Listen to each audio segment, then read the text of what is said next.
د لویو بښونکي څښتن الله په نامه سلامونه او نیکې هیلې تاسو ټولو ګرانو زده کوونکو ته هیله ده چې ټول جوړ روغ صحتمند او سرحاله اوسئ. بیا هم زه مرضیه غفوري د شپږم ټولګي د پښتو مضمون چې عنوان مو دی نن حضرت علي کرم الله وجهه د کتاب پاڼه هم ده 14مه په 19مې جلسې کې ستاسو درنه چوپړ ته حاضر یم.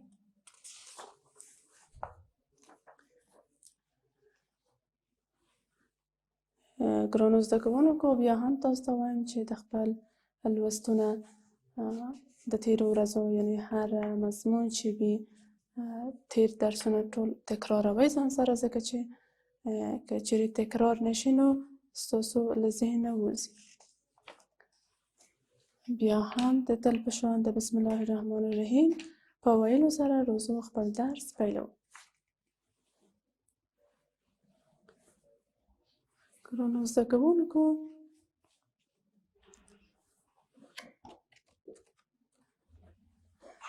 تاسو په انځور کې ګورئ چې د شپږم ټولګي 14مه پاڼه 9م لوست چې عنوان مو هم دی حضرت علي کرم الله وجهه.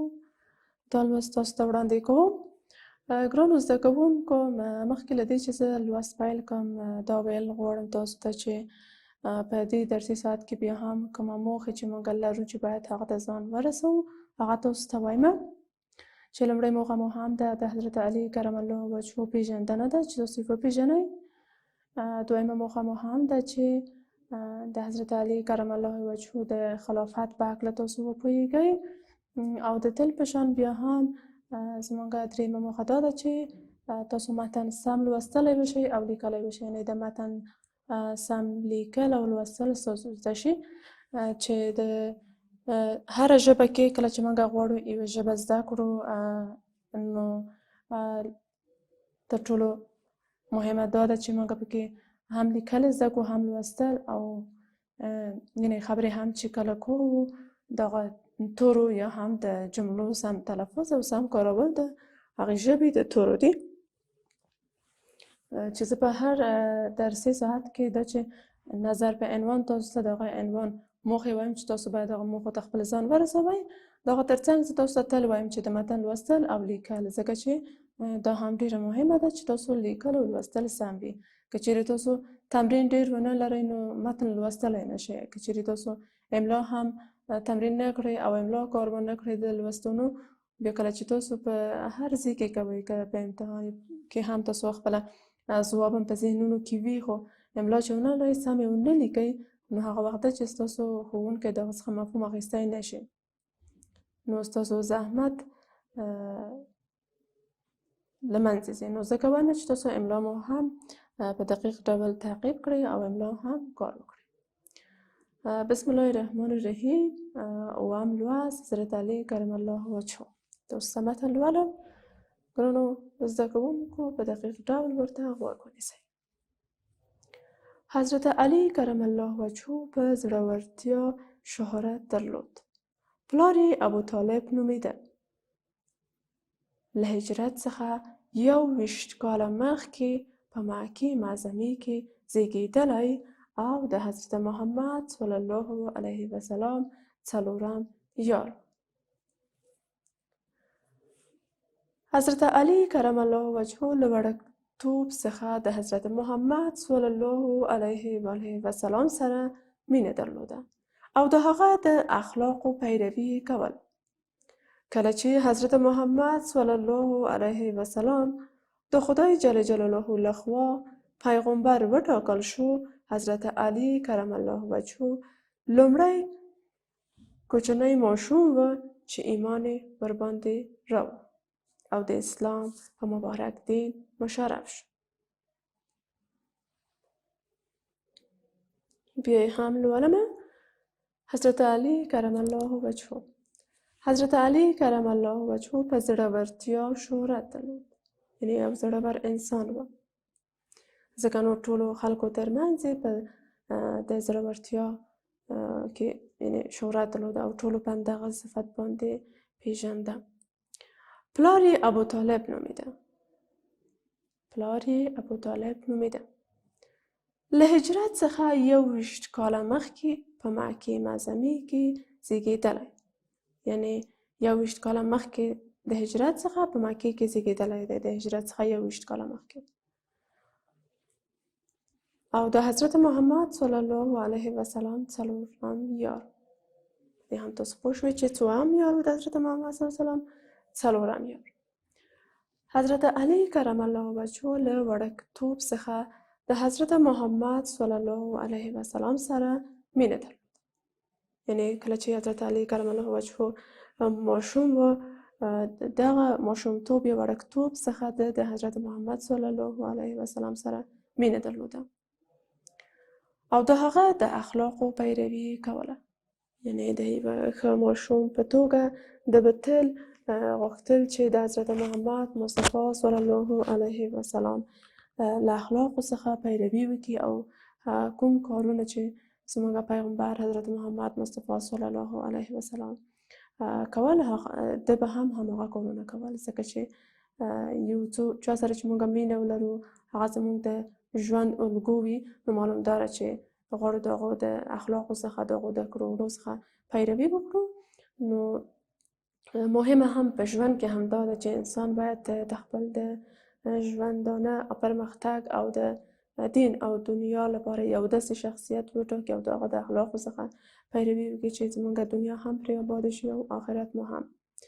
نو ګرانو ماشومانو، تاسو هم د حضرت محمد صلی الله علیه وسلم د سیرت کتاب یا هم هر یو کتابی چې تاسو کولی شئ ویلرئ او یا هم په اسانه توګه کولی شئ د کتابتونونو څخه یې پیدا کړئ، راواخلئ، مطالعه یې کړئ. تاسو هم کولی شئ د خپل د پیغمبر حضرت محمد صلی الله علیه وسلم له کړو وړو څخه د اخلاقو څخه پیروي وکړئ، چې ځکه چې د دنیا او آخرت نیکمرغي او کامیابي په همدې کې پرته ده. کله چې تاسو دغسې اخلاق یا کړو وړو وکړئ، نو مطمئنا چې په هر چا به ګران وي او هر څوک ستاسو د اخلاقو څخه به پیروي وکړي. تاسو هر هغه ښه انسان چې موږ کله وینو، زموږ له نظره ښه ښکاره شي، د هر چا له نظره، نو موږ د هغه د اخلاقو څخه پیروي کوو، هغه زموږ توجه ځان ته جلبوي. نو ځکه زه وایم چې تاسو هم همدغسې د ښو اخلاقو او کړو وړو څخه د حضرت محمد صلی الله علیه وسلم پیروي وکړئ. کله چې حضرت محمد صلی الله علیه وسلم د خدای جل جلاله لخوا پیغمبر وټاکل شو، یعنی هغه وخت چې خدای پاک حضرت محمد مصطفی صلی الله علیه وسلم د خپل پیغمبر په توګه ټاکي، حضرت علی کرم الله وجهه لومړی کوچنی ماشوم و چې ایمان یې ورباندې راوړ. یعنې کله چې د حضرت محمد صلی الله علیه وسلم د کړو وړو اخلاقو څخه پیروي کوله، نو هر څه یې ورته معلوم و. نو د هماغه وجه وه چې په ډېرې اسانۍ، په ډېر زر په ډېر کوچنیتوب کې چې دا لومړنی ماشوم دی چې ایمان راوړي، نو همدغه یې وجه ده. او د اسلام په مبارک دین مشرف شو او د اسلام مبارک دین هم قبول کړي او هم مشرف شو پرې. بیا هم تاسو ته لولم، کوم ځای کې بیا هم تاسو ستونزه وي، کولی شئ هغه ته دقت وکړئ. حضرت علی کرم الله وجهه. حضرت علی کرم الله وجهه په زړورتیا شهرت درلود. ما ولې په زړورتیا شهرت درلود؟ مفهوم یې تاسو ته وویل چې یعنې څه. پلار یې ابوطالب نومیده، چې پلار نوم یې هم ابوطالب و. دغلته ګرانو ماشومانو، هر څوک د خپل دماغه شخصیت یا کرکټر چې کوم لري، نظر په هغه په خپله سیمې، په خپل کورنۍ او یا هم ټولګیوالو ترمنځ او په ټولګي کې دغه اخلاق یا دغه کړو وړو په نظر یو شخصیت لري او هماغه کړو وړو باندې شهرت ته رسېږي.